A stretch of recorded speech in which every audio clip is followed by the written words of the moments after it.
എല്ലാവർക്കും നമ്മുടെ പുതിയ വീഡിയോയിലേക്ക് സ്വാഗതം. ഇന്നത്തെ നമ്മുടെ റെസിപ്പി പണ്ട് പെട്ടിക്കടകളിലൊക്കെ ഒരു ചില്ലുഭരണിയിൽ ഇട്ട് വെച്ചിരുന്ന തേൻ മിഠായി അഥവാ തേൻ നിലാവിന്റെ റെസിപ്പിയാണ്. നമ്മുടെയൊക്കെ വീട്ടിൽ എപ്പോഴും സാധാ കാണുന്ന ഒരു 3-4 ചേരുവകൾ മാത്രം മതിയിട്ട് ഇത് തയ്യാറാക്കാനായിട്ട്. വളരെ എളുപ്പമാണ് ഇത് തയ്യാറാക്കാൻ വേണ്ടിയിട്ട്. നമ്മളൊരു കടയിൽ നിന്ന് വാങ്ങിക്കുന്ന ഒരു സെയിം ടേസ്റ്റിൽ തന്നെ നമുക്കിത് വീട്ടിൽ ചെയ്തിട്ടെടുക്കാൻ പറ്റും. അപ്പോൾ തേൻ മിഠായി എങ്ങനെയാണ് വീട്ടിൽ തയ്യാറാക്കുന്നത് നമുക്കൊന്ന് കണ്ടു നോക്കാം. ഈ ഒരു വീഡിയോ കണ്ടുകൊണ്ടിരിക്കുന്ന സമയത്ത് നിങ്ങൾക്ക് ഇഷ്ടപ്പെടുവാണെങ്കിൽ മറക്കാതെ തന്നെ ഒരു ലൈക്ക് ബട്ടണും കൂടെ ഒന്ന് ക്ലിക്ക് ചെയ്യണേ.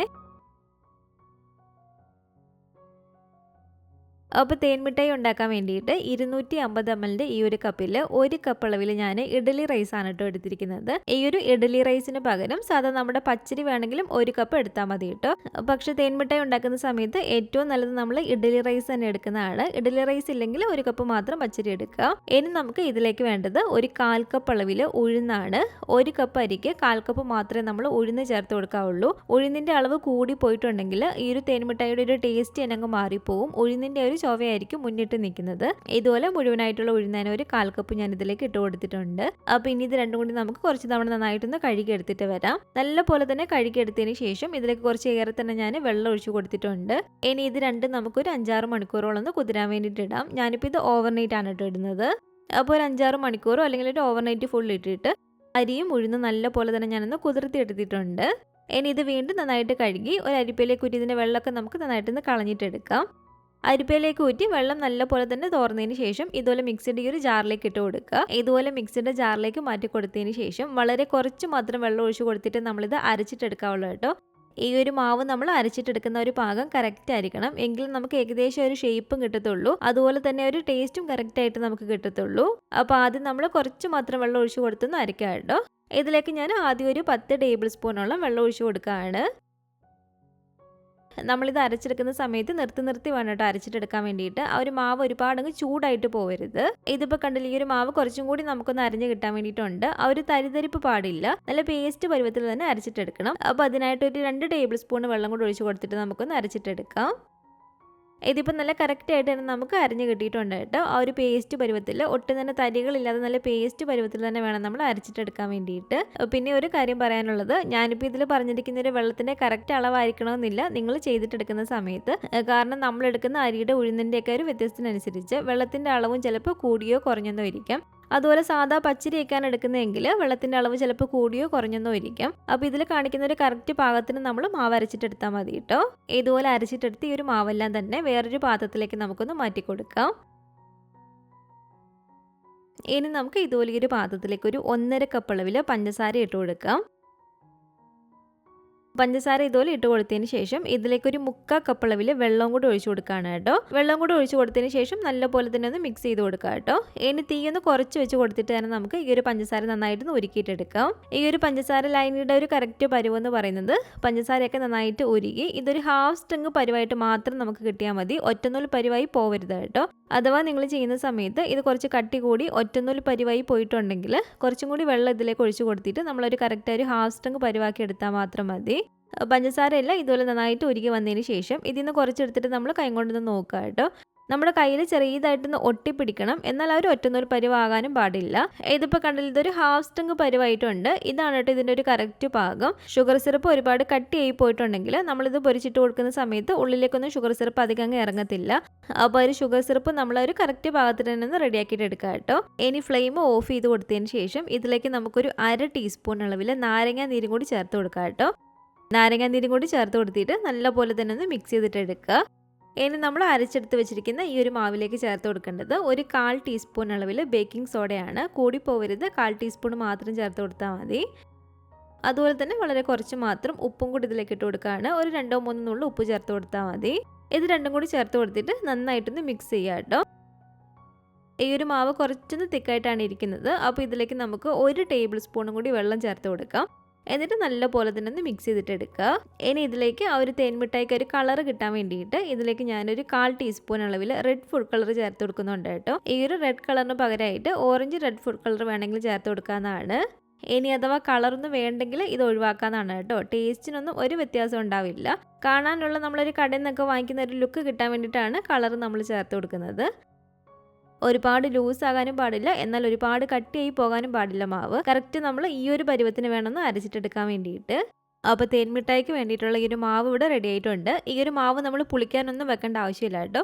അരച്ചിട്ട് അപ്പം തന്നെ നമ്മളിത് എണ്ണയിലേക്ക് ഇട്ട് ഫ്രൈ ചെയ്തിട്ട് എടുക്കുകയാണ് ചെയ്യുന്നത്. അപ്പോൾ ഇതുപോലെ ഈ ഒരു പാനിലേക്ക് ഞാൻ ആവശ്യത്തിന് ഓയിൽ ഒഴിച്ച് കൊടുത്തിട്ടുണ്ട്. ഞാനിപ്പോൾ ഇത് സൺഫ്ലവർ ഓയിലാണ് കേട്ടോ ഫ്രൈ ചെയ്തിട്ട് എടുക്കുന്നത്. നമ്മളിത് ഇട്ട് കൊടുക്കുന്ന സമയത്ത് ഓയിലിന് ഒരു മീഡിയം ചൂടുണ്ടായിരിക്കണം കേട്ടോ. ഒരുപാടങ്ങ് തിളച്ചെടുക്കുന്ന എണ്ണ ആയിരിക്കരുത്, ഒരു മീഡിയം ചൂടുണ്ടായാൽ മതി. അപ്പോൾ ഒരു മീഡിയം ചൂടായിട്ട് എടുക്കുന്ന എണ്ണയിലേക്ക് ഇതുപോലെ കുറച്ച് മാവ് നമ്മൾ കയ്യിലെടുക്കുക കേട്ടോ. കയ്യിലെടുത്തിട്ട് ഇതുപോലെ ചെറിയ ചെറിയ ബോൾസാക്കി നമുക്കൊന്ന് ഇട്ട് കൊടുക്കാം. ഇതുപോലെ നമ്മൾ ഇട്ട് കൊടുക്കുന്ന സമയത്ത് ഒരു മീഡിയം ടു ലോ ഫ്ലെയിമിലേക്ക് തീ ഒന്ന് കുറച്ച് വെച്ച് കൊടുത്തേക്കുക. നമ്മളിത് ഫ്രൈ ചെയ്തിട്ട് എടുക്കുന്ന സമയത്ത് ഉള്ളൊക്കെ നല്ലപോലെ തന്നെ വെന്ത് കിട്ടണം. എന്നാൽ പുറമെ ഒരുപാട് അങ്ങ് ക്രിസ്പി ആയിട്ടങ്ങ് പോകരുത്. നമ്മൾ ഫ്രൈ ചെയ്തിട്ട് എടുക്കുന്ന സമയത്ത് ഇതിൻ്റെ പുറമെ ഒരുപാട് ക്രിസ്പി ആയി പോയിട്ടുണ്ടെങ്കിൽ നമ്മൾ ഷുഗർ സിറപ്പിലേക്ക് ഇട്ട് കൊടുക്കുന്ന സമയത്ത് ആ ഒരു ഷുഗർ സിറപ്പ് ഒട്ടും തന്നെ ഇതിൻ്റെ ഉള്ളിലേക്ക് കയറത്തില്ല. ആ ഒരു പുറമെ മാത്രം ഇങ്ങനെ പറ്റിപ്പിടിച്ചിരിക്കത്തുള്ളൂ. അപ്പോൾ തീയൊന്ന് കുറച്ച് വെച്ച് കൊടുത്തിട്ട് വേണം നമ്മളിത് ഫ്രൈ ചെയ്തിട്ട് എടുക്കാൻ വേണ്ടിയിട്ട്. ഉള്ളൊക്കെ നല്ലപോലെ തന്നെ വേഗം വേണം, എന്നാൽ പുറമെ ഒരുപാടങ്ങ് ക്രിസ്പി ആയി പോകാനും പാടില്ല. അപ്പോൾ ഇതിപ്പോൾ ഇവിടെ റെഡി ആയിട്ടുണ്ട് കേട്ടോ. പെട്ടെന്ന് തന്നെ നമുക്കിത് റെഡിയാക്കി കിട്ടും. അപ്പോൾ ഇതുപോലെല്ലാം കോരി മാറ്റിയതിന് ശേഷം ബാക്കിയുള്ള എണ്ണയിലേക്ക് ഇതുപോലെ കുറച്ച് മാവ് നമ്മൾ കയ്യിലെടുത്തിട്ട് ചെറിയ ചെറിയ ബോൾസാക്കി ഇതുപോലെ ഇട്ട് കൊടുക്കുക. ഒരുപാട് തീ അങ്ങ് കുറയ്ക്കാൻ പാടില്ല. ഒരുപാട് തീ കുറച്ചാൽ ഒരുപാട് ഓയിൽ ഇതിലേക്ക് അങ്ങ് കുടിക്കുകയും ചെയ്യും. ഒരുപാട് നമ്മൾ തീ കൂട്ടിയിട്ട് കൊടുത്താൽ പുറമെ പെട്ടെന്ന് അങ്ങ് ക്രിസ്പി ആയി പോവുകയും ചെയ്യും. അപ്പോൾ ഒരു മീഡിയം ടു ലോ ഫ്ലെയിമിൽ ഇട്ട് കൊടുത്തിട്ട് നല്ലപോലെ തന്നെ നമുക്കിതൊന്ന് ഫ്രൈ ചെയ്തിട്ട് എടുക്കാം. ഇതുപോലെ ഒന്ന് ഫ്രൈ ആയി വരുമ്പോഴത്തേക്കും ഇത് നമുക്ക് എണ്ണയ്ക്കകത്ത് നിന്ന് കോരി മാറ്റാവുന്നതാണ്.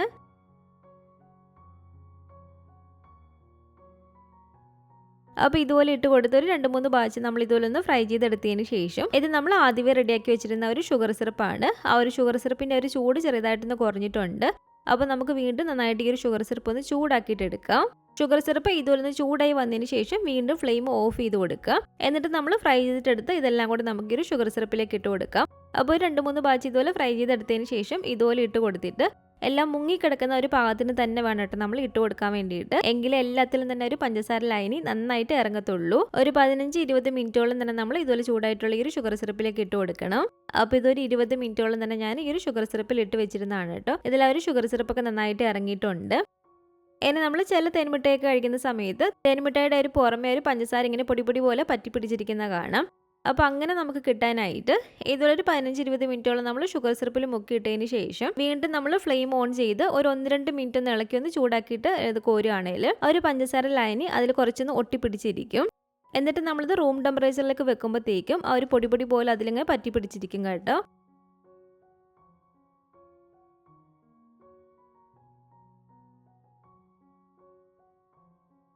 അപ്പോൾ ഇത് കണ്ടല്ലോ, ഇതിവിടെ റെഡി ആയിട്ടുണ്ട്. ഇത് നമ്മൾ റൂം ടെമ്പറേച്ചറിൽ കുറച്ച് സമയം വെക്കുമ്പോഴത്തേക്കും ഇതിൻ്റെ പുറമെ ഒരു ചെറിയ ചെറിയ പൊടി പൊടി പോലെ ഒരു പഞ്ചസാര ഒട്ടിപ്പിടിച്ചിരിക്കും. അപ്പോൾ ഇതുപോലെ എല്ലാം തന്നെ ഒരു പഞ്ചസാര ലൈനിൽ മുക്കിയിട്ട് ഇതുപോലെ ഞാനൊന്ന് റെഡിയാക്കി എടുത്തിട്ടുണ്ട്. അപ്പോൾ ഇതുപോലെ നമ്മൾ ചെയ്യുന്ന സമയത്ത് ആ ഒരു പഞ്ചസാരയുടെ പൊടിയെ ഒരുപാട് അതിൽ പറ്റിപ്പിടിച്ചിരിപ്പുണ്ടെങ്കിൽ കൈ കൊണ്ട് ചെറുതായിട്ട് പൊടിച്ചങ്ങ് കളഞ്ഞേക്കാണ്ടോ. ഒരുപാട് ഓവറായിട്ട് ആ ഒരു പഞ്ചസാരയുടെ പൊടി അതിൻ്റെ മുകളിൽ ഇരിക്കരുത്. അതുപോലെ തന്നെ ഒരു പഞ്ചസാരയുടെ കോട്ടിങ് അതിൽ വന്നിട്ടില്ലെങ്കിൽ ഇതുപോലെ കുറച്ച് പഞ്ചസാര എടുത്തിട്ട് നമുക്ക് ഇതുപോലെ ഈ ഒരു പഞ്ചസാരയിൽ മുക്കിയിട്ട് ഇങ്ങനെ വേണമെങ്കിൽ എടുക്കാവുന്നതാണ്. തേൻമിഠായിയൊക്കെ നമ്മൾ ഇതുപോലെ ഉണ്ടാക്കുന്ന സമയത്ത് കുറച്ച് സമയം വെച്ചിട്ട് കഴിക്കുമ്പോഴാണ് കേട്ടോ അതിന് കുറച്ചും കൂടി നല്ലൊരു ടേസ്റ്റ് കിട്ടുന്നത്. പിറ്റേ ദിവസമൊക്കെ ആകുമ്പോഴത്തേക്കും കുറച്ചും കൂടി നല്ലൊരു ടേസ്റ്റ് എനിക്ക് തോന്നിയിട്ടുണ്ട്. ഇതിപ്പോൾ കണ്ടില്ലേ, ഇതിൻ്റെ ഉള്ളിലൊക്കെ നല്ല പോലെ തന്നെ ഒരു പഞ്ചസാര ലൈനി ഇറങ്ങിയിട്ടുണ്ട്. കറക്റ്റ് നമ്മളൊരു കടയിൽ നിന്ന് കഴിക്കുന്ന ഒരു ടേസ്റ്റ് തന്നെ കിട്ടിയിട്ടുണ്ട് കേട്ടോ. വളരെ എളുപ്പത്തിൽ തന്നെ നമുക്കിത് വീട്ടിൽ ചെയ്തിട്ടെടുക്കാം. കുറച്ച് കാര്യങ്ങൾ മാത്രം നമ്മളൊന്ന് ശ്രദ്ധിച്ചാൽ മാത്രം മതി. ആ ഒരു മാവ് അരച്ചിട്ടെടുക്കുന്ന ഒരു സമയത്ത് കറക്റ്റ് ആയിരിക്കണം ഒരു മാവ് അരച്ചിട്ടെടുക്കുന്ന ഒരു പരുവം. ഒരുപാട് കട്ടിയായി പോകാനും പാടില്ല, എന്നാൽ ഒരുപാട് ലൂസായി പോവുകയും ചെയ്യരുത്. അതുപോലെ ഫ്രൈ ചെയ്യുന്ന സമയത്ത് ഇത് ഒരുപാട് ക്രിസ്പി ആയി പോകാനും പാടില്ല. അപ്പോൾ ഇതുപോലെ കുറച്ച് കാര്യങ്ങൾ ശ്രദ്ധിച്ചിട്ടൊന്ന് ചെയ്ത് നോക്കുക. നല്ല അടിപൊളിയായിട്ട് തന്നെ നമുക്ക് തേൻമിഠായി വീട്ടിൽ തന്നെ ചെയ്തിട്ടെടുക്കാം. ഉണ്ടാക്കി നോക്കുകയാണെങ്കിൽ നിങ്ങളുടെ അഭിപ്രായങ്ങളൊക്കെ മറക്കാതെ തന്നെ നമ്മുടെ കമൻറ്റ് ബോക്സിൽ വന്നറിയിക്കുക. അതുപോലെ തന്നെ ഈ ഒരു വീഡിയോ ഇഷ്ടപ്പെട്ടെങ്കിൽ മറക്കാതെ തന്നെ ഒരു ലൈക്ക് ബട്ടണും കൂടെ ഒന്ന് ക്ലിക്ക് ചെയ്യുക. നിങ്ങളുടെ ഫാമിലിയും ഫ്രണ്ട്സൊക്കെ ആയിട്ട് ഈ ഒരു വീഡിയോ ഒന്ന് ഷെയർ ചെയ്ത് കൊടുക്കുക. പുതിയതായിട്ട് നമ്മുടെ ചാനൽ ആരെങ്കിലും കാണുന്നുണ്ടെങ്കിലും ഇതുവരെയായിട്ടും ഈ ഒരു ചാനൽ സബ്സ്ക്രൈബ് ചെയ്തിട്ടില്ലെങ്കിലും താഴെ കാണുന്ന റെഡ് സബ്സ്ക്രൈബ് ബട്ടണും കൂടെ ഒന്ന് പ്രസ് ചെയ്ത് സപ്പോർട്ട് ചെയ്യണേ. കൂട്ടത്തിൽ ആ കാണുന്ന ബെൽ ഐക്കണും കൂടെ ക്ലിക്ക് ചെയ്ത് അതിൽ ഓൾ എന്ന ഓപ്ഷൻ തന്നെ കൊടുക്കുകയാണെങ്കിൽ ഞാനിടുന്ന പുതിയ പുതിയ റെസിപ്പികളൊക്കെ നിങ്ങൾക്ക് അപ്പം തന്നെ നോട്ടിഫിക്കേഷനായിട്ട് കിട്ടുന്നതായിരിക്കും. ഇൻഷാല്ലാ വീണ്ടും നമുക്കിതുപോലെ നല്ലൊരു റെസിപ്പി ആയിട്ട് കാണാം.